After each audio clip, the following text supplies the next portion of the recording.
Good evening. I come to you tonight with my personal coverage of 2024's Sony PlayStation State of Play. Now, of course, as we start this video, I do feel the need to, make the somewhat mandatory PlayStation got no games jokes. Now, the other night, as the State of Play dropped, I was impressed by some of my offline friends, online friends, and, people in relationships, that I should watch the State of Play. And, I figure, like, hey, that's fair enough. I don't normally, but I'm in the games review space, I'm in the industry, quote-unquote. I should stay up to date. What's the harm? Right? So I tuned in and I watched it, and I gotta say, I was immensely disappointed. This has been a bad year for Sony so far. I mean, honestly, they had the massive failure of Concord, a game that they've been working on over the course of 8 years and spent, according to my research, a collective $400 million on, only for it to not only fall flat on its face, but for them to basically decide that it's not even worth the electricity to run the servers, shut it down completely, and refund anybody who pre-ordered or purchased the game. Like, that's just a hideous flop. So far, the only good games to come out of Sony since 2020 have been the Spider-Man games, which I would say is debatable, but people like them. They are successful enough both on PlayStation and off of PlayStation. The God of War games and Ghost of Tsushima. Now, needless to say, not needless to say, I've already said it, but I'm going to say it again. I was very, very unimpressed by Sony's 2024 State of Play, and today I'm going to be giving you basically an honest translation, because I found that not only were the results very disappointing, but in my research for this video, very misleading. Let us begin. So to start us off with, let's talk about the main event. For this video, I'm not going to be going in the order that the State of Play presented things. I'm just going to be going through it through my own categories, and for this, we're starting with the big ones, the big show, the main stage, the thing we all care the most about as gamers, and that's the new games. So, what do we have coming out? Well, we've got the Midnight Walk, which looks really good, right? It's like a Tim Burton, I don't know, probably like a Metroidvania looking thing. I didn't dig too much into it. It's handcrafted claymation. It looks really good, but I'm also getting like distinct Limbo vibes from it, kind of, I'd say it fits in that genre of like creepy, emotional storytelling indie game, and that game is coming out for the PlayStation and PC. Up next, we have Hell Is Us, which I just refer to as Ukraine-Russian conflict version of Control. It looks really fun, not gonna lie. Gameplay looks a little generic. I feel like I didn't get very much from the trailer, but looks fun, looks like it could turn out to be a good game, could also turn out to be a bad game, but hey, that's everything, that's the business. And that is coming out on PlayStation, PC, and Xbox. Next up, we have Metro Awakening, a VR title that I have lovingly, I promise, lovingly dubbed. We have Half-Life Alyx at Home, and that is coming out for the PlayStation, the Meta, and the PC. You know it's bad when you can't even get exclusivity over Meta. We have Arcade Chronicles, a very generic-looking MMORPG. Not super impressed, not super hyped myself, but also I'm not a real big MMO kind of guy. That's coming out for PlayStation, PC, and Xbox. We have Palworld. Palworld came out on PC last year. Xbox had it by January of 2024, and PlayStation, it looks like, is finally getting it here in October, just in time for the Nintendo lawsuit. Isn't that lovely?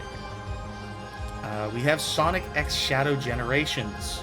It's a Sonic game. Not really my thing. It's supposed to tie in with the movies. It's coming out for PlayStation, Nintendo Switch, Xbox, and PC. Again, not a PlayStation exclusive. We have Fantasian Neo Dimension, which I thought was going to be a PlayStation exclusive until I did a little bit more research. It looks really interesting, it's like a classic style JRPG, but they've made some innovations to the genre. Looks really cool. I'm excited to see and hear things about it when it comes out. And speaking of what it's coming out on, PlayStation, Switch, Xbox, and PC. We have Dragon Age Veilguard, which is not only not PlayStation exclusive, but quite gay and will probably be dead on arrival. I mean, when this is the maximum amount of titty a player is allowed to have, and this is the maximum amount of ass a player is allowed to have, it bodes very ill for your game. Oh, but you can have male transition scars instead of just, knocking back a healing potion or casting a spell of illusion to not have that. Or, God forbid, hey, you wanna be a man, just set the gender in the game to male.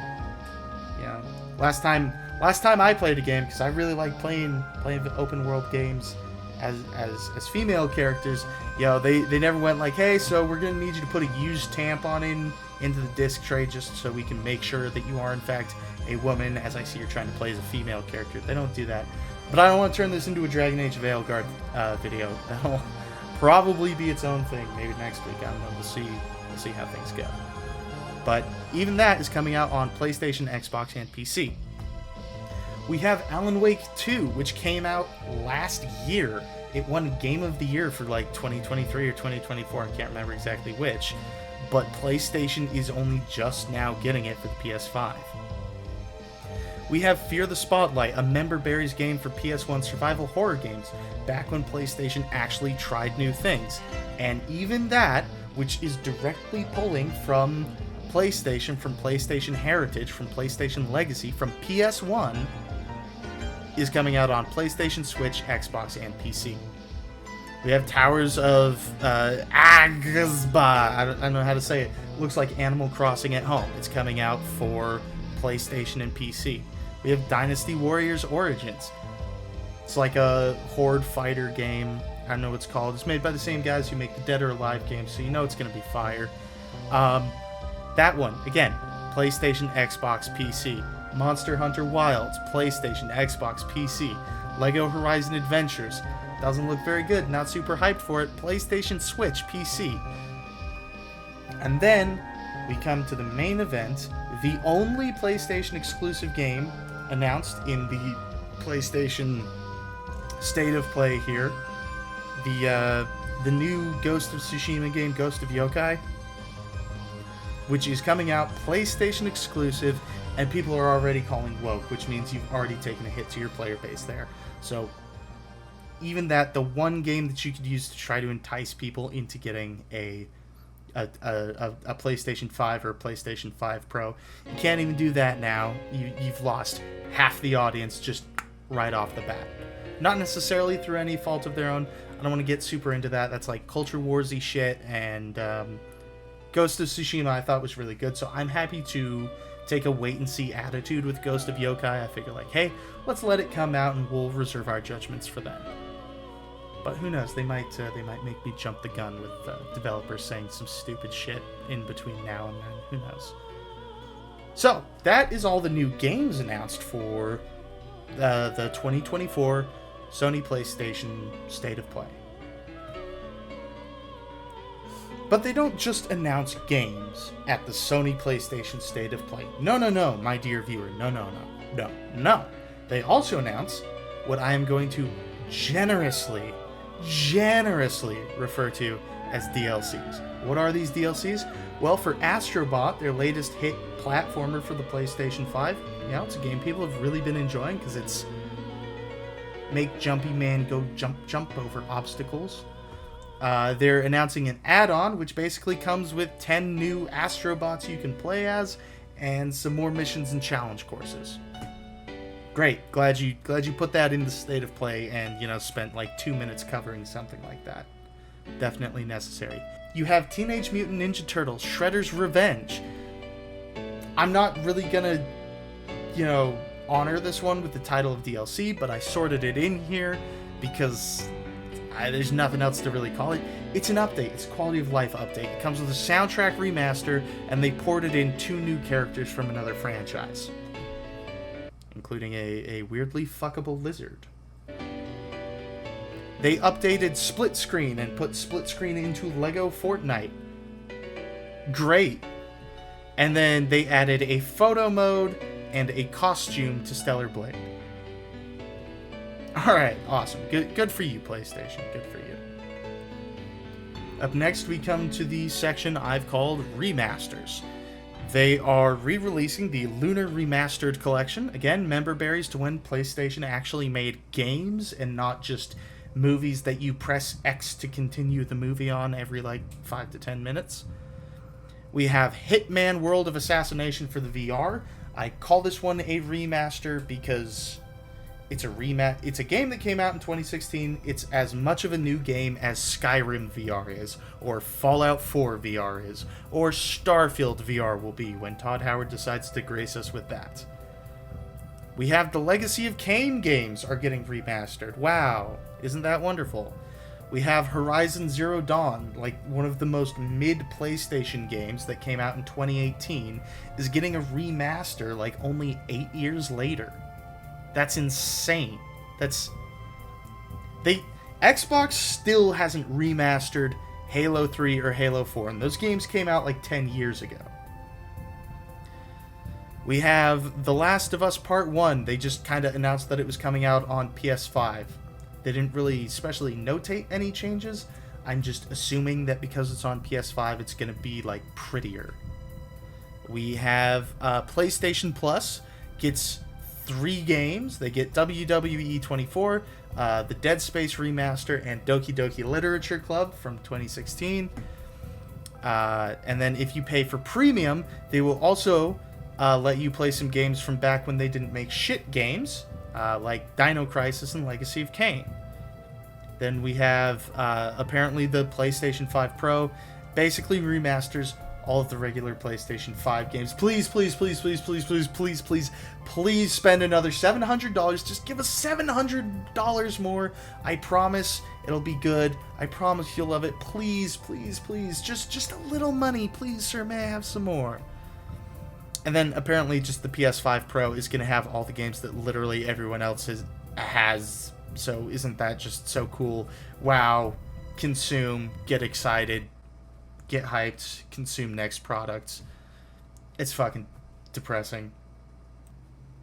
Alright, and then finally, the final thing they announced that honestly I found to be the most insulting, the most demeaning, even more so than when they announced quality of life updates to games that were not exclusive to them, with all the hype of, a full-on new release.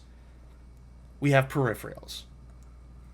They took time out of their 2024 State of Play. Mind you, this is supposed to be almost like an investors update meeting, basically, for gamers. Hey, this is where the industry's at. This is where we're going, guys. And they took time out of that to go we're putting Fortnite on the PS5 controller.